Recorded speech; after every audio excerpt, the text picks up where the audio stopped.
मित्रांनो, ज्या वाक्यातून आपण अति आनंद, अति दुःख किंवा अति आश्चर्य व्यक्त करतो त्या वाक्याला इंग्लिशमध्ये एक्सक्लामेटरी सेंटेन्स असं म्हणतात. तर मराठीमध्ये आपण त्याला उद्गारवाचक वाक्य असं म्हणत असतो. कारण की जीवन जगत असताना तुम्ही ह्या प्रसंगातून जाऊ शकता कधीतरी, की ज्या ठिकाणी तुम्हाला अति आनंद झालेला आहे. मग त्या ठिकाणी तो आनंद व्यक्त कसा करायचा आणि तेही इंग्लिशमधील एक्सक्लामेटरी सेंटेन्समधून. तर ते आज मी तुम्हाला या ठिकाणी सांगणार आहे मित्रांनो. तर एक्सक्लामेटरी सेंटेन्स तयार कसं करायचं, अतिशय सोप्या पद्धतीने तयार कसं करायचं आणि आपली भावना सुद्धा कशी व्यक्त करायची ते मी तुम्हाला या लेक्चरमधून सांगणार आहे. तर पहा मित्रांनो, इंग्लिशमधले जे काही एक्सक्लामेटरी सेंटेन्सेस असतात ते दोन शब्दांनी स्टार्ट होतात, म्हणजे दोन प्रकारे स्टार्ट होतात. एक तर वॉट पासून सुरू होणारे एक्सक्लामेटरी सेंटेन्सेस असतात किंवा हाऊ पासून सुरू होणारे उद्गारवाचक वाक्य असतात. तर दोन्ही प्रकारचे वाक्य कसे तयार करायचे आणि ते इफेक्टिव्हली यूज कसे करायचे ते पण मी तुम्हाला या ठिकाणी सांगणार आहे. तर पहा मित्रांनो, हे एक शॉर्ट स्ट्रक्चर आपण या ठिकाणी यूज केलेलं आहे. तर यामध्ये सुरुवातीला काय आहे की तुम्हाला फक्त वॉट लिहायचं आहे. ओके, त्यानंतर अ किंवा ॲन यापैकी एक इंडेफिनिट आर्टिकल लिहायचं.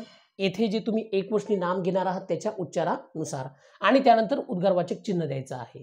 हाऊचं वाक्य अतिशय सोपं आहे, म्हणजे फक्त सुरुवातीला हाऊ लिहायचं आहे आणि त्यानंतर ॲडजेक्टिव्ह म्हणजे विशेषण लिहायचं आहे आणि उद्गारवाचक चिन्ह द्यायचं आहे.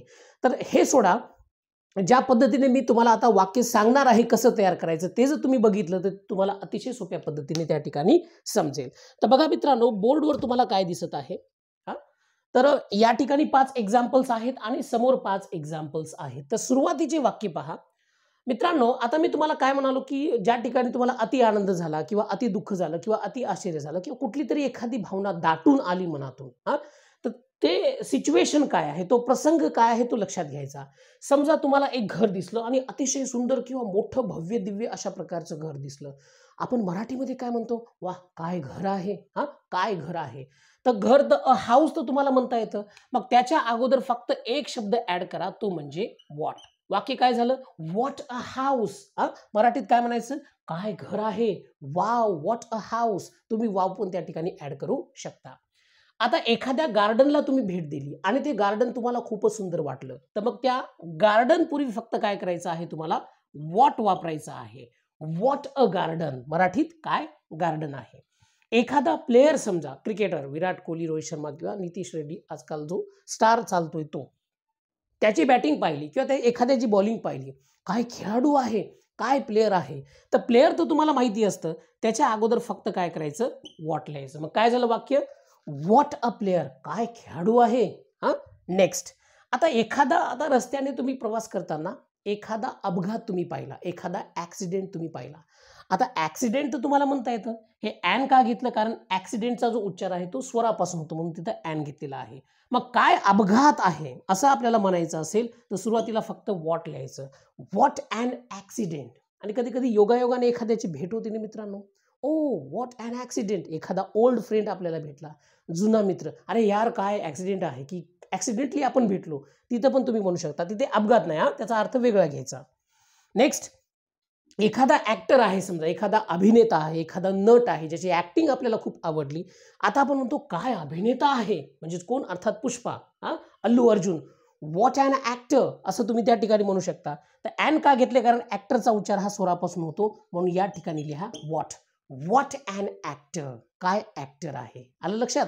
तर मग वॉट पासून सुरू होणारे 5 वाक्य या ठिकाणी आपण घेतलेले आहेत. तर हाऊ पासून सुरू होणारे वाक्य कसे तयार करायचे, हे तर फार सोपं आहे.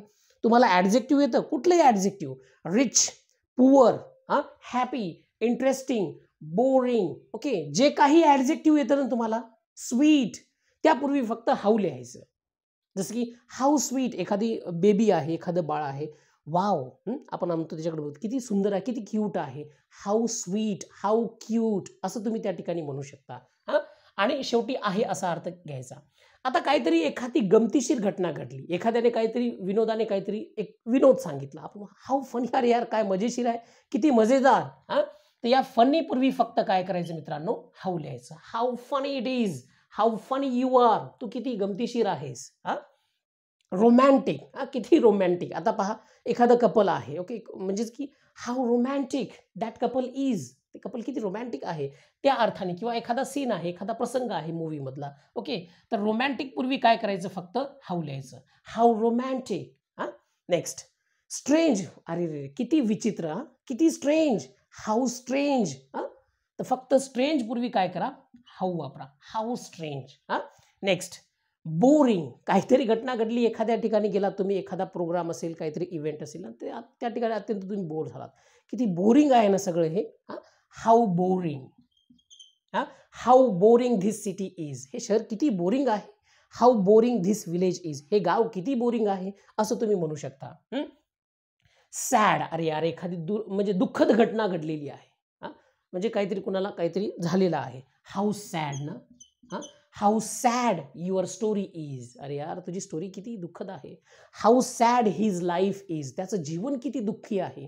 म्हणजे अशा प्रकारची वाक्य मित्रांनो तुम्ही या प्रकारे तयार करू शकता. तर लक्षात घ्या, दोन प्रकारे आपण एक्सक्लामेटरी सेंटेन्सेसची सुरुवात करू शकतो. एक तर व्हॉट पासून किंवा हाऊ पासून, आणि करायचे काय तुम्हाला एवढंच लिहायचं आहे. यातूनही तुम्ही तुमच्या फिलिंग्स, तुमच्या इमोशन्स, तुमच्या भावना समोरच्यापर्यंत पोहोचू शकता. जरुरी नाही की हे वाक्य एकदम लांब करायचं. What a house it is, किंवा व्हॉट अ बिग हाऊस, एवढं म्हणायची गरज नाही. व्हॉट अ हाऊस म्हटलं तरी चालतं, म्हणजे आपली फिलिंग समोरच्यापर्यंत पोहोचते. गार्डन आहे, व्हॉट अ ब्युटिफुल गार्डन असं पण म्हणता येतं, पण व्हॉट अ गार्डन म्हटलं तरी आपल्याला लक्षात येत आहे की आपल्याला ते गार्डन खूप आवडलेलं आहे किंवा आपण त्याबद्दल म्हणजेच की खूप खुश आहोत. तर अशा पद्धतीने मित्रांनो व्हॉट आणि हाऊ पासून सुरू होणारे एक्सक्लामेटरी सेंटेन्सेस तुम्ही तयार करू शकता. Thank you very much.